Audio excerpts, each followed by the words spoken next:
اب ہم یہ دیکھیں گے کہ وہ کون سی صفات ہیں جو ایک مومن کے اندر پائی جاتی ہیں۔ لہٰذا ایک مومن کی بنیادی صفت یہ ہے کہ اس کی پوری زندگی اللہ تعالیٰ کی مرضی کے مطابق ہوتی ہے۔ وہ اپنے ہر کام سے پہلے یہ دیکھتا ہے کہ اللہ تعالیٰ کی طرف سے اس کو اس کام کی اجازت ہے یا نہیں۔ اگر اجازت ہوتی ہے تو کرتا ہے، ورنہ رک جاتا ہے۔ چنانچہ اس کی زندگی اپنی نفسانی خواہشات پر چلنے کے بجائے اللہ تعالیٰ کی مرضی کے مطابق بسر ہوتی ہے، جس کے نتیجے میں تمام نیک اور اچھی صفات اس میں خود بخود پیدا ہو جاتی ہیں، کیونکہ اللہ تعالیٰ نے جتنے احکامات اپنے بندوں کو عطا فرمائے ہیں ان سب کا مقصد یہی ہے کہ انسان اچھی صفات کو اختیار کرے اور بری صفات سے پاک ہو جائے۔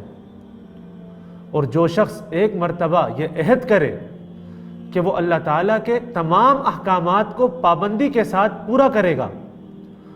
تو وہ لازماً ساری اچھی صفات کا حامل ہو جائے گا اور ساری اچھی صفات اس میں پیدا ہو جائیں گی۔ مومن کی یہ صفات جو اللہ تعالیٰ کی فرما برداری سے اس کے اندر پیدا ہوتی ہیں اتنی زیادہ ہیں کہ مختصر وقت میں ان سب کا بیان ممکن نہیں ہے، لیکن اگر میں آپ کے سامنے مختصر بیان کروں تو مومن کی صفات خاص طور پر زندگی کے 5 شعبوں سے متعلق ہوتی ہیں۔ نمبر 1 عقائد، نمبر 2 عبادات، نمبر 3 معاملات، نمبر 4 معاشرت اور نمبر 5 اخلاق۔ عقائد کے شعبے میں مومن کی بنیادی صفت قرآن کریم میں اللہ تعالیٰ نے ان الفاظ میں بیان فرمائی ہے کہ اللہ تعالیٰ فرماتے ہیں کہ وَالَّذِينَ يُؤْمِنُونَ بِمَا أُنزِلَ إِلَيْكَ وَمَا أُنزِلَ مِن قَبْلِكَ وَبِالْآخِرَةِ هُمْ يُوقِنُونَ، جس کا ترجمہ یہ ہے کہ یہ مومنین، یہ وہ لوگ ہیں جو ایمان رکھتے ہیں ان ہدایات پر جو آپ صلی اللہ علیہ وسلم پر نازل کی گئیں، اور ان ہدایات پر جو آپ صلی اللہ علیہ وسلم سے پہلے پیغمبروں پر نازل کی گئیں، اور یہ مومنین آخرت پر یقین رکھتے ہیں۔ تو مومنین کی اس صفت کا خلاصہ یہ ہے کہ اللہ تعالیٰ نے اپنے انبیاء اکرام علیہ السلام کے ذریعے جتنے عقائد، جتنی ہدایات دنیا میں بھیجی ہیں ان سب کو برحق ماننے کے ساتھ ساتھ وہ اس بات کا پختہ یقین رکھتا ہے کہ مرنے کے بعد اسے ایک ایک عمل کا جواب دینا ہوگا۔ اس یقین کی بنا پر وہ رات کی تاریکی اور جنگل کی تنہائی میں بھی حتی الامکان کسی ایسے کام کا ارتکاب نہیں کرتا جس کی وجہ سے اس کو آخرت میں اللہ تعالیٰ کے سامنے شرمندہ ہونا پڑے۔ تو یہ عقائد کے اندر مومنین کی صفات تھی۔ عبادت کے شعبے میں مومن کی صفت یہ ہے کہ وہ اپنے آپ کو صرف اور صرف اللہ کا بندہ سمجھتا ہے، اللہ کے سوا کسی کے سامنے جھکتا نہیں، نہ کسی سے ڈرتا ہے، اور اللہ تعالیٰ نے عبادت کے جتنے طریقے اس کے لیے مقرر فرمائے ہیں ان سب کو پورے اخلاص کے ساتھ، عاجزی کے ساتھ بجا لاتا ہے۔ چنانچہ قرآن کریم میں اللہ رب العزت ارشاد فرماتے ہیں، مومنین کی صفات اللہ تعالیٰ بیان فرماتے ہوئے کہتے ہیں کہ وَالَّذِينَ هُمْ بِآيَاتِ رَبِّهِمْ يُؤْمِنُونَ وَالَّذِينَ هُمْ بِرَبِّهِمْ لَا يُشْرِكُونَ وَالَّذِينَ يُؤْتُونَ مَا آتَوْا وَقُلُوبُهُمْ وَجِلَةٌ أَنَّهُمْ إِلَىٰ رَبِّهِمْ رَاجِعُونَ۔ تو ان آیات میں اللہ تعالیٰ نے مومنین کے بارے میں بیان فرمایا ہے کہ ان کے اندر کون سی صفات موجود ہوتی ہیں۔ چنانچہ اللہ تعالیٰ فرماتے ہیں کہ یہ مومنین وہ لوگ ہیں جو رب کی باتوں پر ایمان رکھتے ہیں اور اپنے رب کے ساتھ کسی کو شریک نہیں ٹھہراتے، اور اللہ تعالیٰ کی راہ میں جو کچھ دیتے ہیں اس طرح دیتے ہیں کہ مال خرچ کرنے کے باوجود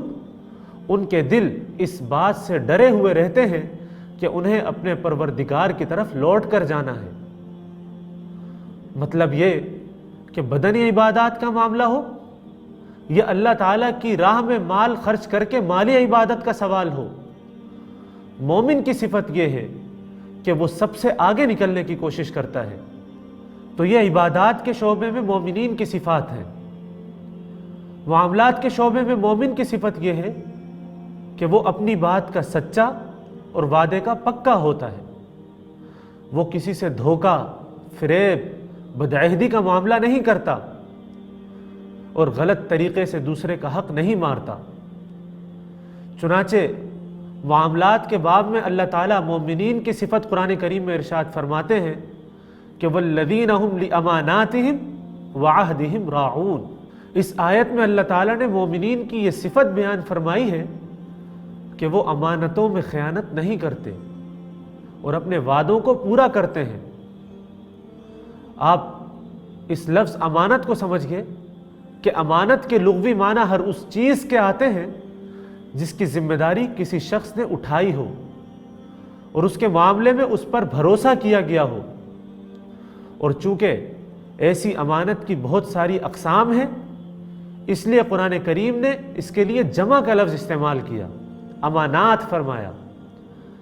تاکہ اس میں امانت کی تمام اقسام شامل ہو جائیں۔ اس میں مالی امانت تو ظاہر ہی ہے کہ اگر کسی شخص نے اپنا کوئی مال کسی کے پاس رکھوایا ہو تو یہ اس کی امانت ہے جسے واپس کرنا اس کی ذمہ داری ہے۔ اس کے علاوہ کسی نے کوئی راز کی بات کسی شخص سے کہی ہو تو یہ بھی اس کی امانت ہے،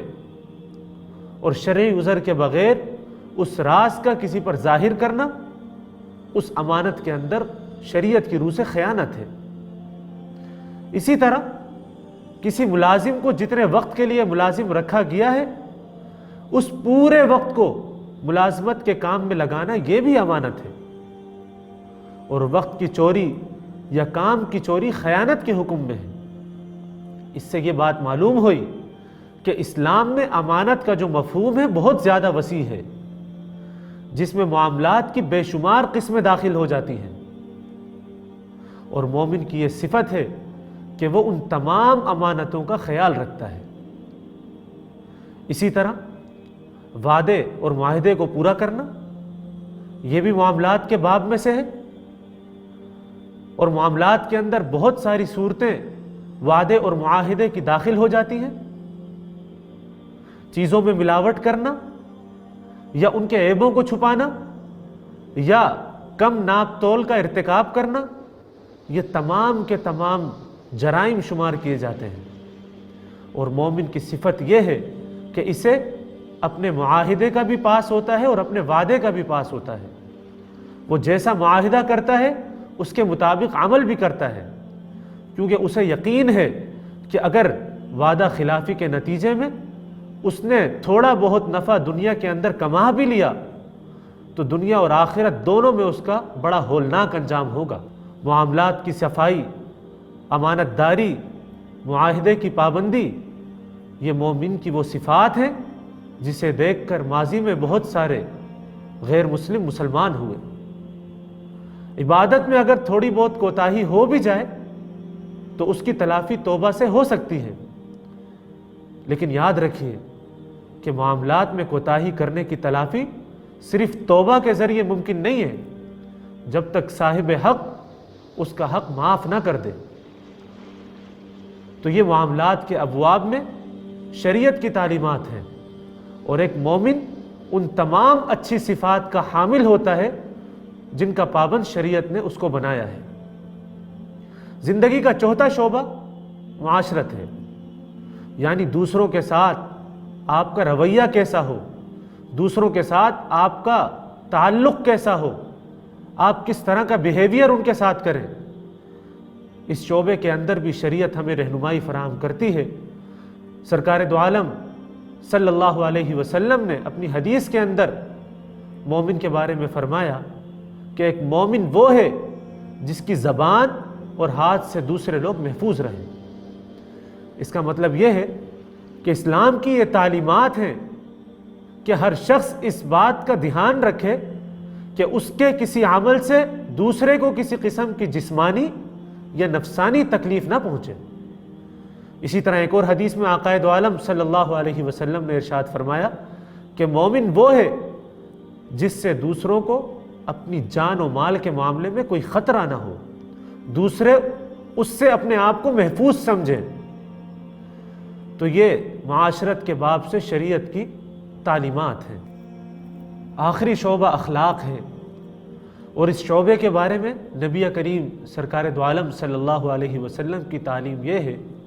کہ آپ صلی اللہ علیہ وسلم نے ایک حدیث میں ارشاد فرمایا کہ مکمل ایمان انہی لوگوں کا ہوگا جو خوش اخلاق ہوں گے۔ خوش اخلاقی کا مطلب یہ ہے کہ انسان میں تکبر کے بجائے تواضع اور انکساری، بخل کے بجائے سخاوت، بزدلی کے بجائے بہادری، سخت مزاجی کے بجائے رحم دلی، جلد بازی کے بجائے تحمل اور برداشت، زبان درازی کے بجائے خوش کلامی، اور فحاشی کے بجائے عفت، پاک دامنی اور پاکیزگی پائی جائے۔ اس سے مل کر، اس کی باتیں سن کر، اس کے کردار کو دیکھ کر دوسرے لوگوں کو خوشی اور مسرت حاصل ہو۔ خلاصہ یہ ہے کہ انسانی شرافت کی جتنی اچھی صفات ہو سکتی ہیں، ایک مومن کو ان سب صفات کا مجموعہ ہونا چاہیے۔ وہ ساری کی ساری صفات ایک مومن کے اندر پائی جانی چاہیے، اور جس شخص میں ان صفات کی جتنی زیادہ کمی ہوگی اتنا ہی اس کا ایمان نامکمل ہوگا اور ناقص ہوگا، اور جو شخص ان صفات سے محروم ہے وہ خواہ قانونی طور پر مسلمان ہی کہلائے، لیکن جس قسم کا مسلمان اللہ اور اس کے رسول صلی اللہ علیہ وسلم کو مطلوب ہے، اس سے اس کا دور کا بھی واسطہ نہیں ہوتا۔ اللہ تعالی ہم سب کو ان صفات کو اپنانے کی توفیق عطا فرمائے، اور آپ صلی اللہ علیہ وسلم کی تعلیمات کے مطابق زندگی گزارنے کی توفیق عطا فرمائے۔